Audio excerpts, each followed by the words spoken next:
जिस पहलगाम हमले के बाद पाकिस्तान में दहशत है, उसकी पूरी स्क्रिप्ट पाकिस्तान ने ही लिखी थी। सूत्रों से मिली जानकारी के मुताबिक एनआईए की अब तक की जांच में ये बात साफ हो चुकी है।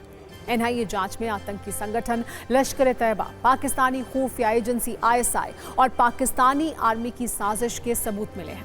पता चला है कि आईएसआई के इशारे पर लश्कर के हेडक्वार्टर में पहलगाम हमले की साजिश हुई। जानकारी के मुताबिक हमले से पहले आतंकियों ने बेताब घाटी में हथियार छिपाए थे। अभी तक की जांच में पता चला है कि आतंकी पाकिस्तान के अवैध कब्जे वाले कश्मीर में बैठे अपने हैंडलर्स के संपर्क में थे। वहीं से इन आतंकियों को सारे दिशा निर्देश मिल रहे थे। शुरुआती जांच रिपोर्ट में हमले में शामिल 2 आतंकी हाशिम मूसा और अली भाई उर्फ तलहा भाई का जिक्र है। जानकारी है कि इस रिपोर्ट में ओवरग्राउंड वर्कर्स की भूमिका का भी जिक्र है। ऐसे लोग जो आतंकवादियों की मदद करते हैं, उनके नेटवर्क और समूह को ओवरग्राउंड वर्कर्स यानी OGW कहा जाता है। खबर है कि एनआईए ने ऐसे लोगों की एक लिस्ट तैयार की है। सूत्रों से मिली जानकारी के मुताबिक 15 अप्रैल को आतंकी पहलगाम आए थे। 3 लोकेशन की रेकी की गई, जिसमें अरू घाटी, बेताब घाटी और अम्यूजमेंट पार्क शामिल हैं। लेकिन पहलगाम पुलिस स्टेशन नजदीक होने से आतंकियों ने प्लान बदल दिया, जिसके बाद 20 अप्रैल को आतंकी बेस्टरन घाटी पहुंचे। 2 दिन घाटी की रेकी की, जिसमें 4 ओवरग्राउंड वर्कर्स ने आतंकियों की मदद की। सत्ता में अब हम आपको असदुद्दीन ओवैसी का वीर रस दिखाते हैं, जो पहलगाम हमले के बाद पाकिस्तान पर जमकर बरस रहा है, जो इस वक्त पाकिस्तान का नाम आते ही फुल फायर मोड में आ जाते हैं और उनके बयान इस वक्त पाकिस्तान और उसकी सत्ता पर जुबानी बम बनकर गिर रहे हैं। अब तक पाकिस्तान को लश्कर की नाजायज औलाद बताने वाले ओवैसी इस बार मुनीर की सेना पर जमकर गरजे हैं। उन्होंने मोदी सरकार और इंडियन आर्मी को नया आइडिया दिया है। ओवैसी ने कहा है कि इस बार पाकिस्तान में सिर्फ घुसकर मारना नहीं है, बल्कि घुसकर बैठ जाना है।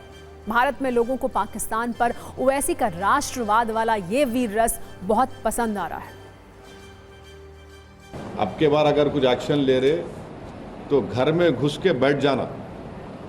घर में घुस के मारते बोले ना, अब घर में घुस के बैठ जाना, खत्म। ये होना चाहिए। पीओके ले लेना नहीं, अरे गवर्नमेंट खुद बोल रही। एक बात सुनिए, पीओके नहीं, पीओके का रेजोल्यूशन है पार्लियामेंट का।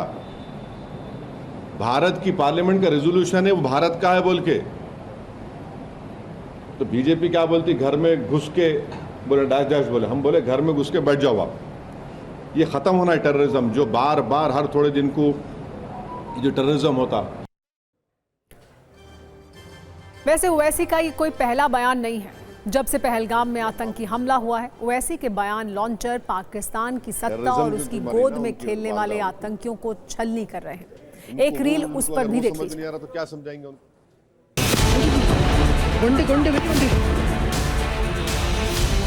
पाकिस्तान में ये मौजूद है, ये टेररिस्ट। उनको वहीं से सपोर्ट किया जाता, उनको तैयार किया जाता, फाइनेंस किया जाता।